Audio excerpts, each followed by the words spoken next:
The silence in the Academy's trial chamber was absolute, the kind of quiet that felt like held breath across 100 different species. Crystalline walls pulsed with bioluminescent patterns, casting shadows that seemed to writhe with anticipation. Instructor Velroth stood at the center podium, their 6 eyes scanning the assembled students with an expression that might have been concern, or perhaps grim satisfaction. Today was the fear trial, the final examination that separated cadets from graduates, the ritual that forced every sentient being to confront what lived in the deepest wells of their psyche. You know what is required. Velroth's voice resonated through translation implants embedded in every student's neural cortex. Each of you carries within your genetic code a fear beast, a manifestation of your species' most primal terror, bound to your individual consciousness. You will summon it, you will face it, and you will prove you can overcome it. The instructor's chitinous fingers drummed against the podium with a sound like rainfall on metal. There is no shame in fear. There is only shame in letting it control you. One by one, students approached the central platform. Cathrex, a Volantian with wings that shimmered like oil on water, stepped forward first. Their eyes rolled back, revealing only whites that glowed with an inner fire. The air around them began to distort, reality bending like heated glass. And then it emerged, creature of living darkness, all writhing tentacles and mouths that opened onto infinite voids. It was everything the Volantians feared: the emptiness between stars, the silence after the last song, the death of flight. Cathrex screamed a challenge in their native tongue, produced a blade of crystallized sound, and engaged in a battle that left scorch marks on the reinforced floor. When it was over, the beast dissolved into mist, and Cathrex stood trembling but victorious. Blood the color of mercury dripping from a dozen small wounds. Others followed. Jara summoned a memory wraith that wore the faces of everyone she'd ever loved, whispering about abandonment and inevitable betrayal. She wept as she fought it, but her strikes were true. Birkin faced a creature that consumed his strength, leaving him helpless and small, and had to outwit it rather than overpower it. Lixander's beast was madness itself, a thing that made reality uncertain, and the young cadet had to anchor themselves to pure logic to survive. Each battle was unique, each victory hard-won. Some students failed, collapsing before their beasts could be fully dismissed, requiring medical intervention and the certainty of repeating the trial in another cycle. But most prevailed, and the class watched with the mixture of horror and respect that such displays demanded. Then came the humans' turn. Alex Dade insisted everyone just call them. Alex stood and walked to the platform with steps that seemed neither eager nor reluctant, just ... steady. The whispers started immediately, rustling through the chamber like wind through alien grasses. Humans were rare in the Academy, their species having only recently achieved the technological benchmarks required for admission to the Galactic Concordance. They were studied, scrutinized, sometimes mocked for their soft skin and single-planet origin. Most species in the class came from civilizations that had spanned star systems for millennia. Earth had barely touched its own moon when some of these races were building Dyson spheres. What could they possibly fear? Someone hissed in a language that translated to something between curiosity and contempt. Death. They're mortal anyway. Another voice. I heard humans fear everything and nothing. Psychological paradoxes. Unstable. A third. This should be entertaining at least. Alex stood in the center of the platform and closed their eyes. The chamber's ambient sounds seemed to dampen, as if the universe itself was leaning in to listen. Minutes passed longer than any previous summoning. Velroth shifted, mandibles clicking with what might have been concern. Then the air changed, becoming somehow heavier, thick with something that wasn't quite emotion, and wasn't quite energy, but existed in the space between. A low rumble resonated through the floor, vibrating in frequencies that made several species clutch at their sensory organs. Then silence, perfect, crystalline silence. And padding into the chamber on pause, too quiet for something of its size, came the fear beast. Gasps echoed from every corner, because it wasn't monstrous, it wasn't horrific. It was a tiger cub, or something very much like one, if tigers were painted by someone who remembered them from a dream. Its fur was golden brown, rich as Earth's sunset, striped with ash gray that seemed to shift and swirl like smoke frozen mid-dance.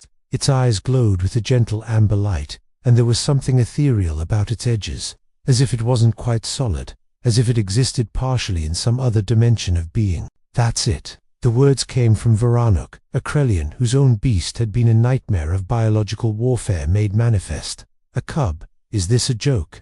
Laughter started to ripple through the class, uncertain at first, then building.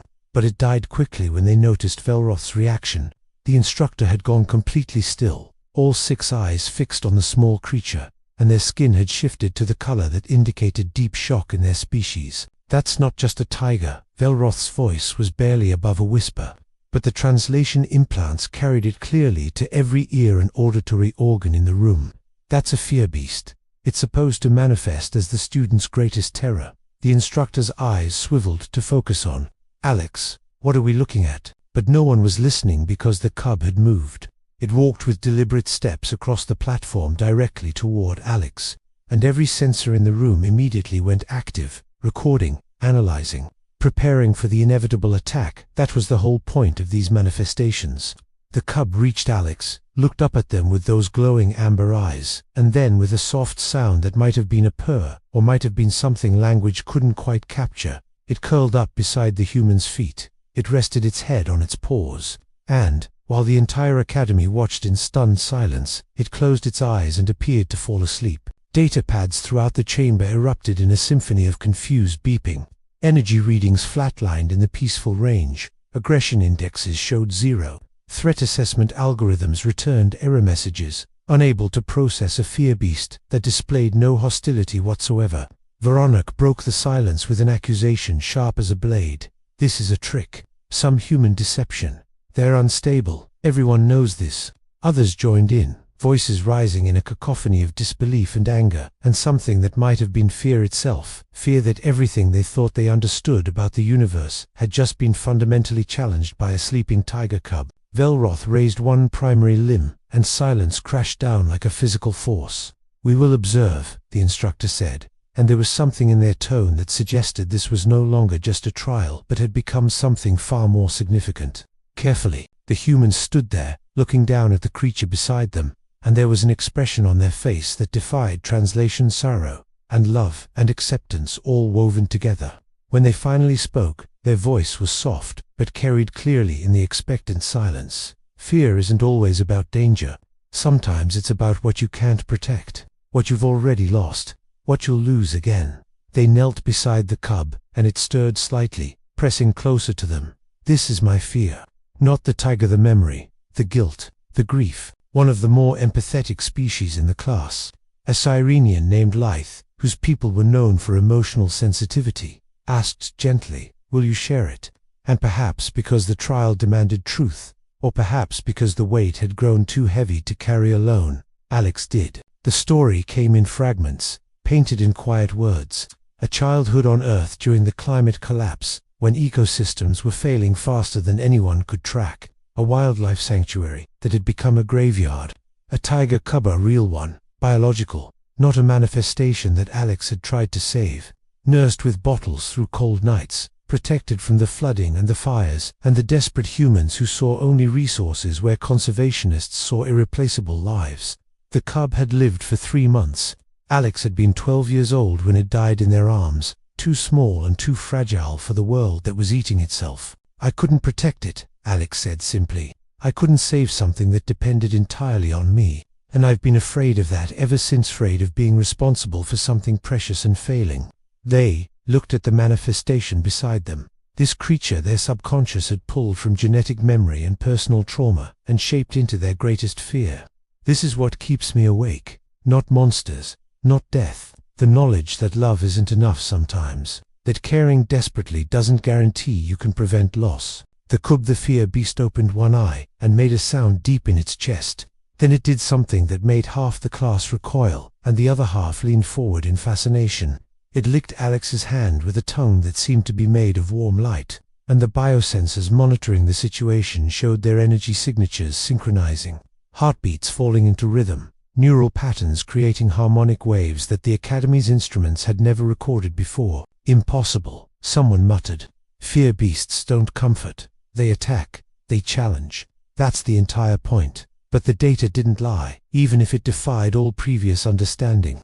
The creature showed no aggression. It responded to Alex's emotional state, not with violence but with something that looked disturbingly like companionship. Velroth attempted to categorize the phenomenon, pulling up centuries of records on fear trials across thousands of species. Nothing matched. The computer systems glitched, unable to force this square peg into any round hole in their databases. No threat detected, no established pattern, no precedent. One brave soul, a young Drayan named Sikthar, approached slowly. The cub's head came up, and it made a sound not quite a growl, but a clear warning. Protective. Sikthar froze, and Alex placed a hand on the cub's head. "It's okay," they said, and the cub relaxed fractionally. Sikthar took another step. The cub allowed it, though its eyes never left the approaching student. Word spread through the academy like wildfire through dried undergrowth. Students who hadn't been at the trial came to see, pressed against observation windows, whispered in corridors. The human's beast didn't fight, it loved. The human's fear wasn't about violence, it was about loss. Some cadets began questioning their own trials, wondering if they'd truly understood what they'd faced. Others, particularly those from species that prided themselves on martial prowess and dominance, expressed open disdain. Weakness disguised as uniqueness, declared an Arcturian commander caste. Their crest flared in aggression. Humans prove again they're too soft for the real galaxy. But the cub became a constant presence. It followed Alex through training corridors, its paws making no sound on metal floors. It waited outside tactical simulation rooms, patient as stone. It slept curled against Alex's bunk in the dormitory, and roommates reported that its presence somehow made nightmares less frequent, made sleep deeper and more restful. Velroth ran test after test, simulation after simulation. Every scenario that should have triggered aggression in a fear beast instead produced calm. When exposed to Alex's stress responses, the cub didn't attack, it pressed closer. When other beasts were brought near, it didn't challenge, it watched, waited, assessed. Something else began to happen. Students started approaching when they thought no one was watching. Lythe came first, offering a small piece of synthesized protein from the commissary. The cub sniffed it, accepted it, and made that purring sound that seemed to resonate in the chest, rather than the ears. Others followed. The beast responded not to rank or species or strength, but to emotional honesty. It could somehow sense intent, and it gravitated toward gentleness, while merely tolerating those who approached with clinical curiosity or hidden mockery. More of Alex's history emerged in bits and pieces, shared in late-night conversations and quiet moments between training sessions. Earth, humanity, they were a species that had walked through their own apocalypse with their eyes open. Wars that should have ended civilization. Plagues that killed millions. Environmental collapse that made vast swaths of the planet uninhabitable. And yet they'd survived, not by becoming harder, but by somehow maintaining the capacity for compassion, even when compassion seemed like a fatal weakness. Alex had volunteered in war zones, helping evacuate children while bombs fell. Had worked in shelters during the food crises, distributing inadequate supplies with steady hands. Had walked through chaos without becoming chaotic. Had witnessed horror without becoming horrible. The cub wasn't just trauma given form. It was also resilience. It was the ability to love something fragile in a universe that broke fragile things. It was choosing to care even when caring meant grief was inevitable. Velroth studied the recordings and understood finally what they were seeing. This isn't weakness, the instructor announced to a gathered assembly of senior faculty. This is perhaps the rarest kind of strength, the ability to remain soft in a universe that demands hardness, to feel deeply in a reality that punishes feeling. The final test came unexpectedly. A training simulation malfunctioned, or perhaps it was sabotaged. That was never fully determined, and suddenly the Academy's training beasts, creatures designed to test combat skills, were loose in a residential section. Fear beasts, still manifested from recent trials, went wild in response. Some attacked the training creatures, others fled. Others turned on nearby students in the chaos and confusion of overlapping threats. Alarms screamed through corridors. Security teams mobilized. And in the center of it all, Alex's tiger cub did something that would be analyzed in xenopsychology texts for decades to come. It didn't run, it didn't attack. It stood guard beside students who'd frozen in panic, too terrified to move. And when wild fear beasts or training creatures came near, they stopped. Not because the cub threatened them, but because it projected something, an aura, an energy, an emotional resonance that the Academy's sensors could detect, but not explain. peace, calm, the certainty that violence wasn't necessary. One by one, aggressive manifestations lowered their heads. Training beasts sat. The chaos didn't end instantly, but it descalated around the small golden-brown tiger cub like a storm, losing strength when it hits calm waters. When security finally contained the situation, everyone gathered just stared at the cub, at Alex, who sat quietly beside their fear beast, with one hand buried in ethereal fur, at the evidence that contradicted every understanding of how these creatures functioned. It projected peace, a xenobiologist whispered, reviewing the data streams, and the others listened, responded, calmed. There was wonder in their voice, and fear of a different kind, the fear of paradigms crumbling. Alex didn't gloat or lecture. They simply existed beside their fear, having long ago made peace with it. When a senior Arcturian, the same one who'd mocked them earlier, approached and knelt with a gesture of respect rarely shown outside their own species, Alex looked up with mild surprise. "What species are you really?" the warrior asked, and it wasn't mockery now but genuine question. "What evolutionary path creates beings like this?" Alex smiled, tired and a little sad. "We're still figuring that out ourselves." Graduation came with the changing of seasons, or what passed 4 seasons on a space station. Students who'd entered as individuals left as something more integrated. Their fear beasts no longer nightmares to be conquered, but aspects of themselves to be understood. The battles had mattered less than the understanding. The class had changed, less arrogant, more balanced, having learned from the human who'd taught their fear to rest. Alex's cub was larger now, more solid, as if acceptance had given it substance. But it remained calm, remained loyal, remained fundamentally unlike any fear beast in recorded history. On the final night, Alex sat in an observation deck, looking out at stars that seemed close enough to touch. The cub lay beside them, head resting on their lap, breathing in slow rhythms. They'd graduate tomorrow, move on to whatever came next in a galaxy that was vast and strange and full of wonders and horrors in equal measure. But tonight, there was just this, the quiet companionship of a fear made peace with, a trauma transformed into something almost like grace.